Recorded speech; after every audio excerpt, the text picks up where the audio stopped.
जय माँ करणी।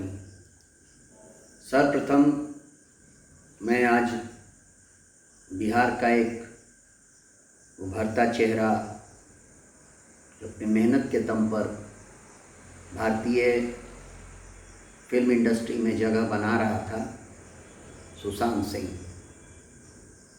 उसे श्रद्धांजलि अर्पित करता हूँ श्री राजपूत करणी सेना की तरफ से। मैंने सुशांत सिंह राजपूत को राजपूत इसलिए नहीं बुलाया क्योंकि उन्होंने अपने प्रोफेशनल मजबूरी के चलते या किसी कारणवश अपने नाम के पीछे से राजपूत शब्द हटाया था, इसलिए मैंने उन्हें सिर्फ सुशांत सिंह बुलाया, सुशांत सिंह राजपूत नहीं बुलाया। लेकिन वो राजपूत थे, राजपूत पिता के पुत्र हैं, इसलिए श्री राजपूत करणी सेना उनके निधन पर, उनकी आत्महत्या को करने पर दुख व्यक्त करती है, उन्हें श्रद्धांजलि अर्पित करती है। अब आइए मित्रों, फिल्म इंडस्ट्री क्या है। श्री राजपूत करणी सेना भारतीय फिल्म इंडस्ट्री पर काफ़ी दिन से नज़र रखी हुई है। ये फिल्म इंडस्ट्री की काली करतूतों को श्री राजपूत करणी सेना काफ़ी दिनों से बारीकी से देखते जा रही है। एक युवा जिसने अपनी प्रताड़ना को बर्दाश्त नहीं कर पाया और मौत को गले लगा लिया। आप जरा सोचिए उन लड़कियों के बारे में, उन औरतों के बारे में जिनके साथ कास्टिंग काउच हुआ करता है,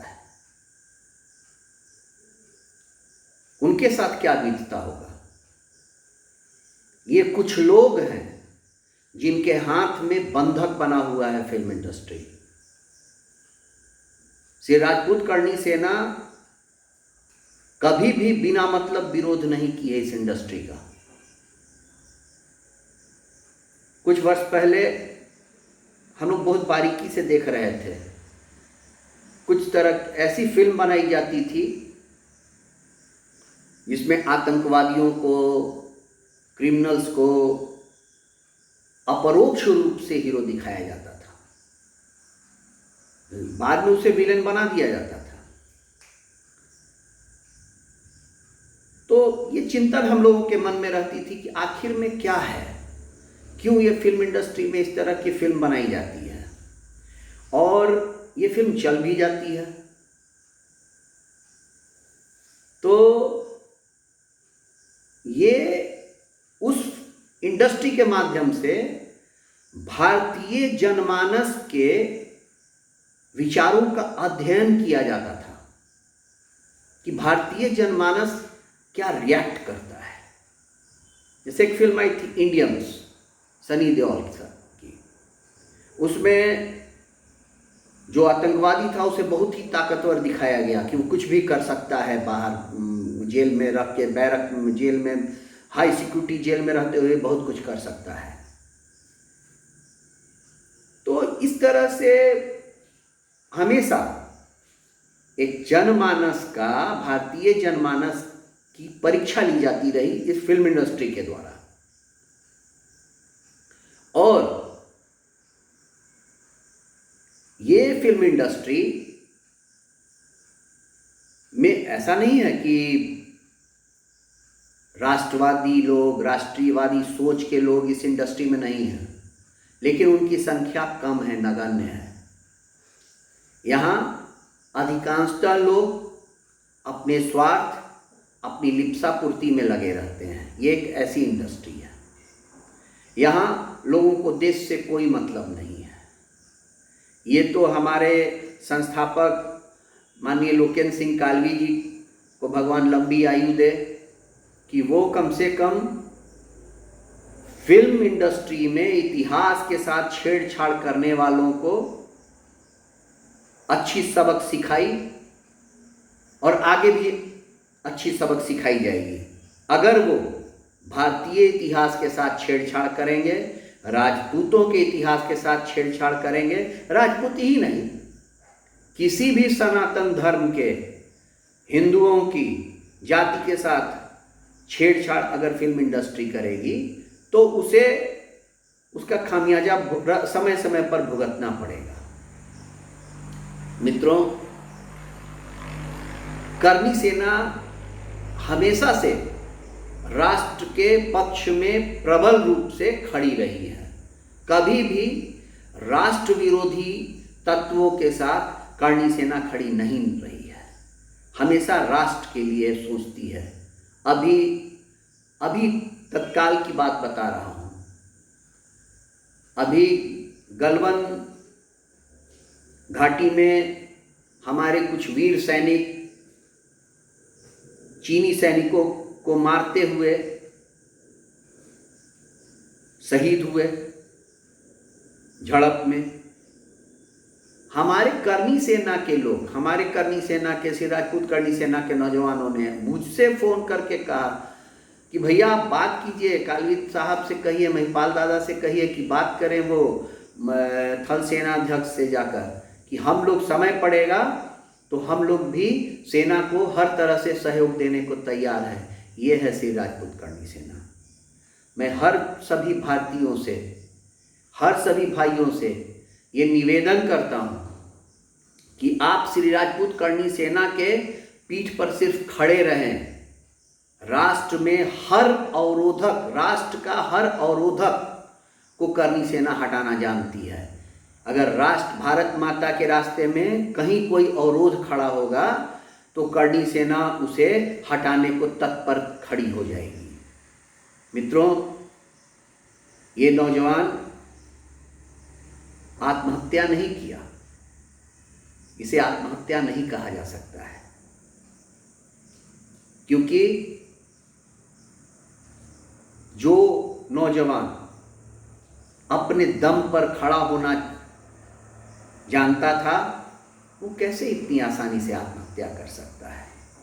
इसलिए श्री राजपूत करनी सेना भारत के गृह मंत्री से ये मांग करती है कि सुशांत सिंह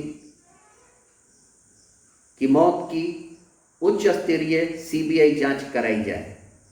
मुझसे पहले, अभी हफ्ता 10 दिन पहले, हमारे संस्थापक, हम लोगों के मार्गदर्शक, अभिभावक माननीय लोकेन्द्र सिंह कालवी जी ने उच्च स्तरीय जांच की मांग सरकार से की है। और चूँकि महामारी का माहौल है इसलिए अभी कोई आंदोलन वाली गतिविधि करनी सेना करने के मूड में नहीं है जिससे सरकार को तकलीफ हो। इसलिए मैं इस पोस्ट के माध्यम से भारत के गृह मंत्री से ये निवेदन करता हूँ कि वो सुशांत सिंह की आत्महत्या की उच्च स्तरीय जांच कराएं। और मैं इस देश की आम जनता से कहना चाहता हूँ कि श्री राजपूत करनी सेना पर आपसे भरोसा करना जानो। एक बार भरोसा करो। आज हमारी संख्या 60 लाख के करीब है। अगर आप श्री राजपूत करनी सेना पर भरोसा करोगे तो इतना मान लीजिए कि श्री राजपूत करनी सेना भारत में किसी भी ऐसी गतिविधि को नहीं चलने देगी जिससे भारत माता को क्षति पहुंचे, जिससे भारत माँ की छवि खराब हो, भारत माता को क्षति पहुंचे। मित्रों, कहने को तो बहुत कुछ है। मैं नौजवानों को देख रहा हूं कि सुशांत सिंह के पक्ष में कैंडल मार्च निकाल रहे हैं, माल्यार्पण कर रहे हैं, कार्यक्रम कर रहे हैं। लेकिन मैं आप युवाओं से एक विनती करना चाहता हूं। जो जज्बा आप लोग 10 दिन, 1 महीना, 2 महीना, 3 महीना तक दिखाते हो, इस जज्बा को आजीवन भर के लिए तैयार रखो। अपने जज्बा को खत्म मत करने दो, इस जज्बा को आजीवन जिंदा रखो। आप इस जज्बा को आजीवन जिंदा रखो कि मैं सलमान खान, आमिर खान, करण जौहर, ऐसे ऐसे लोगों की फिल्म नहीं देखूंगा, ना रिलीज होने दूंगा। आप देखो, तुरंत फिल्म इंडस्ट्री सुधर जाएगी। फिल्म इंडस्ट्री की मोनोपोली तोड़ने का एकमात्र उपाय है, आप नौजवानों से मेरा निवेदन है, आप उस बैनर की फिल्म ही ना देखें। अगर राष्ट्रवाद से संबंधित फिल्म ना बने, अगर ऐतिहासिक तथ्यों के साथ छेड़छाड़ करके फिल्म बने, तो आप सभी विरोध में उतरें। ये नहीं देखें कि बैनर किसका है, देश आपका है। इसलिए इस देश की खातिर आपको जगना होगा। किसी भी देश को परिवर्तन युवा करता है। इसलिए आप लोग अभी से ये प्रण लें कि ये जितने लोगों का नाम सामने आ रहा है, आमिर खान, सलमान खान, करण जौहर और भी जो जिसका नाम आ रहा है, इन सबों के फिल्मों का विरोध करें, इनके बैनर का विरोध करें, और तब आप देखें कि ये कितने जल्दी नतमस्तक होंगे। क्योंकि जिसका ईमान, एक बात हमेशा याद रखिएगा, जिसका ईमान धर्म पैसा होगा वो बहुत जल्दी डरता है, वो बहुत जल्दी नतमस्तक होता है। तो आप लोगों से भी, नौजवानों से मेरी विनती है कि सुशांत सिंह को अपने दिल में जिंदा रखिए, और सुशांत सिंह को का श्रद्धांजलि तब होगा जब इन सबों की बैनर के फिल्म को फ्लॉप आप लोग करा देंगे संपूर्ण भारत में। इसी के साथ जय हिंद, जय भारत, जय मां करणी।